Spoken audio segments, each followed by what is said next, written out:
personally? Yeah, it's obviously been pretty strange for all the guys. I think it's obviously come pretty unexpected, and but yeah, equally it's obviously an opportunity for everyone to showcase what they can do on the big stage, and yeah, I think there's a lot of excited people around. And what did you think when you got the call? Where were you, and what did you have to do to down tools and get to Cardiff? To be fair, luckily I had a little niggle, so I wasn't actually playing, but I was back home in Taunton, and yeah, obviously got the call from Spoons, and said that they were putting a new squad together because obviously what had gone on, and yeah, get up to sort of Cardiff as quick as possible. We didn't really have a huge amount of time. Obviously, I think we came together pretty much the day before the first game, so we didn't have a huge amount of time to prep or anything like that. But obviously, a lot of the guys have been playing a huge amount of cricket anyway. So yeah, it was all pretty rushed, but yeah, we managed to get it together. Yeah, and despite all that upheaval, you blew Pakistan away. What was key to that? Did it help in a way, the fact you didn't have too much time to think about it? Yeah, possibly. I think obviously a lot of the guys have been playing a lot of cricket as well, which helps. They're match sharp, they're match ready, and yeah, obviously I thought the guys, we obviously got off to a brilliant start with the ball. Saki was outstanding, kind of blowing their top order away, and which kind of meant that we were always slightly ahead of the game, and just kept chipping away through the middle periods then. But yeah, it was obviously a really exciting group of guys that we've got together. It's a huge opportunity for a lot of guys to show what they're about. Yeah, so I think we got a brilliant group of lads together, and yeah, it was a pretty nice result yesterday. And for you, do you see this as an opportunity for yourself? There's a World Cup, T20 World Cup at the end of the year. I mean, stranger things have happened in the last 18 months, haven't they? Yeah, absolutely. Yeah, it is. It's an opportunity for everyone to kind of put their hands up and showcase what they can do, and I'm no different from that. First and foremost, it's obviously it's a massive honour to sort of get an opportunity to represent your country. It's a lot of hard work goes into get into this position, and obviously it's come about in a pretty strange way. But yeah, it's an opportunity to show what I can do, and yeah, put your hand forward for selection for that World Cup and the T20 World Cup, and obviously the following year in the 50 over stuff. Because you've played a handful of T20s, you've been there or thereabouts. Why do you think you haven't quite perhaps gone on? Yeah, it's been one of them. It's been a little bit stop-start since obviously I made my debut in T20 cricket. I've kind of not sort of showcased myself in the way that I would have liked to in the games that I've played so far. And like I say, this is a huge opportunity for me to sort of stick my hand up and show what I'm capable of. And yeah, it's one of them that I've not quite managed to click when I've had those opportunities so far. I feel like I'm in pretty good touch when I'm playing for Somerset at the moment. So fingers crossed in the next couple of games I'll be able to showcase that. And finally, from me, how tight are the restrictions now, given what happened to the other squad in Bristol? And maybe more importantly, how's it going to affect how you watch the England game on Sunday? Yeah, they're obviously the things have tightened up a little bit more. We've pretty much been stuffed in our hotel room since, obviously, because guys have come together pretty short notice. So we've had sort of a test on arrival, and then the test the next morning, which obviously thankfully everyone's come back negative. And yeah, they're on top of things, and obviously we're keeping the social distancing to the max. And yeah, obviously it's a little bit lonely at times, but yeah, it's obviously the times we're in the world at the moment.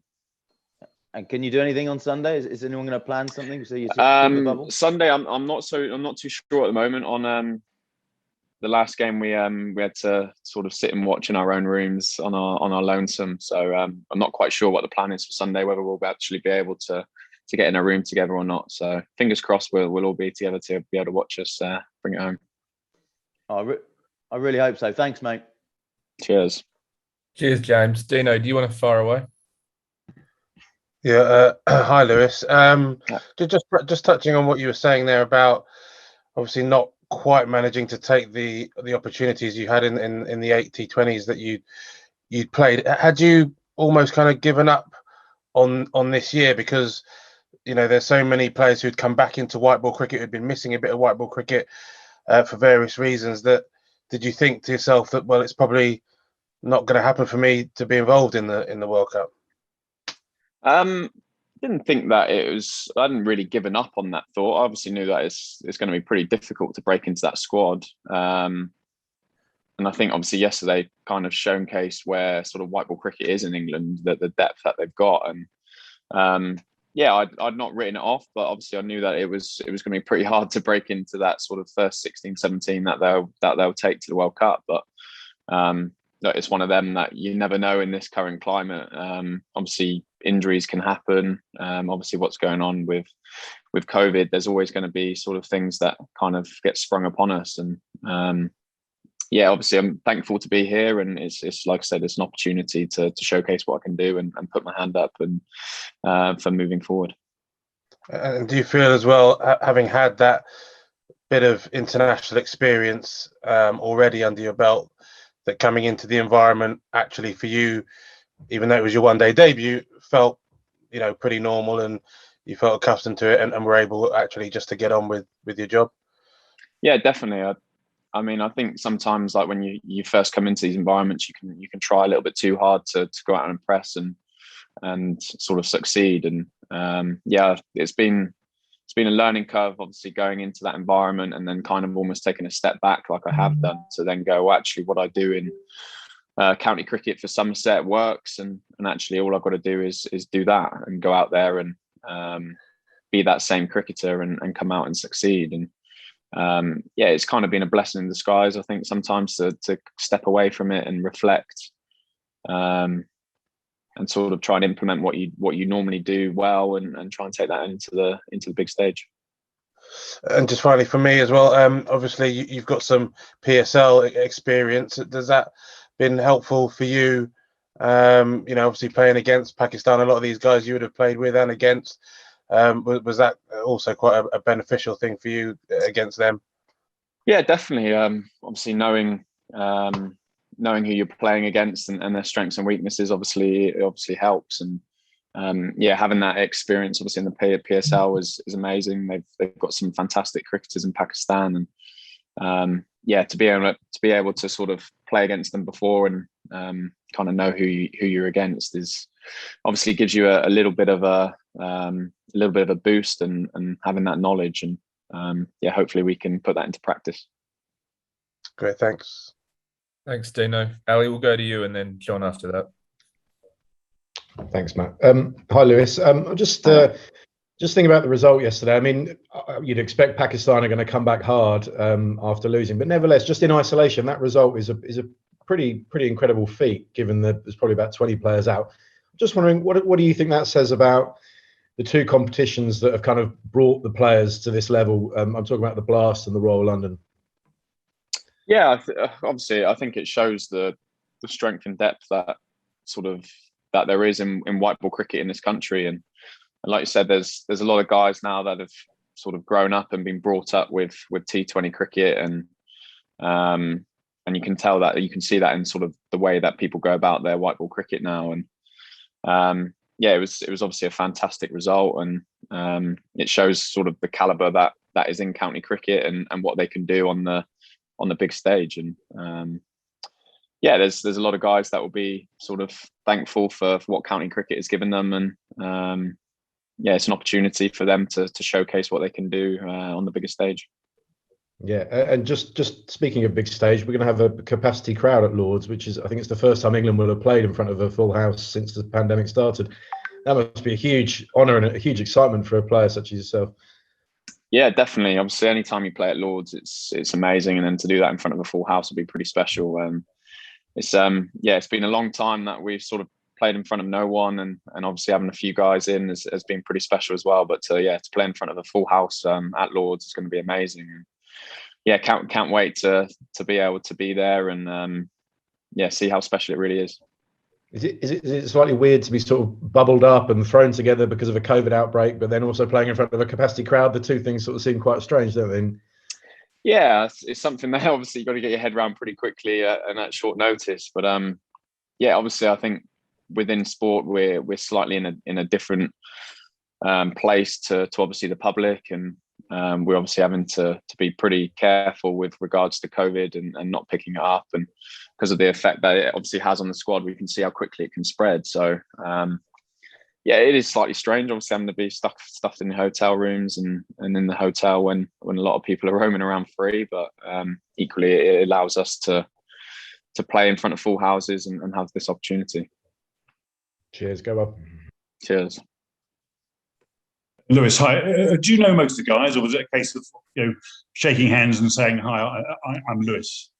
I know quite a lot of the guys. To be fair, I've played some sort of Lions cricket with a lot of the guys, and obviously from playing against a lot of the lads now, I'm getting on a bit. I'm not a spring chicken anymore, so yeah, I've played a lot of cricket against and with a lot of the lads. So yeah, it's pretty easy to build that rapport with fellas. What about just the sort of mechanics of things, like getting all your kit together and getting your shirts made up with your numbers and your names on it? How was that done? Do you know? I think there were a lot of people panicking, to be fair.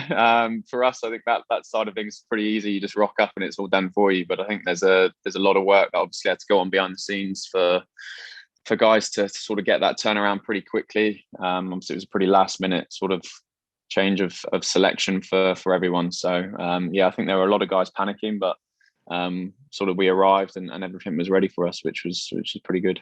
And have you got the same shirt numbers you do for the T20s? Are you playing those? Yep, same shirt number, yeah. Yeah. And to find out from me, are you expecting after the one days are finished to be sort of turfed out and all the other guys come back in again for the T20s?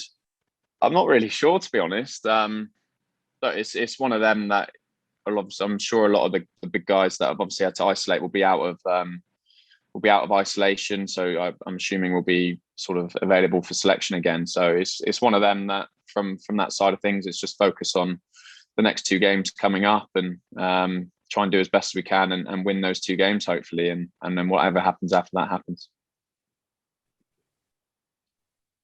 George, do you want to go, and then Jules will go? We'll finish up with you. Cool. Thank you. Good day. Hello, Lewis. How are you? Yeah, good. Were you pleasantly surprised to get the new ball? And talk us through that wicket, because that was lovely, wasn't it? Perfect.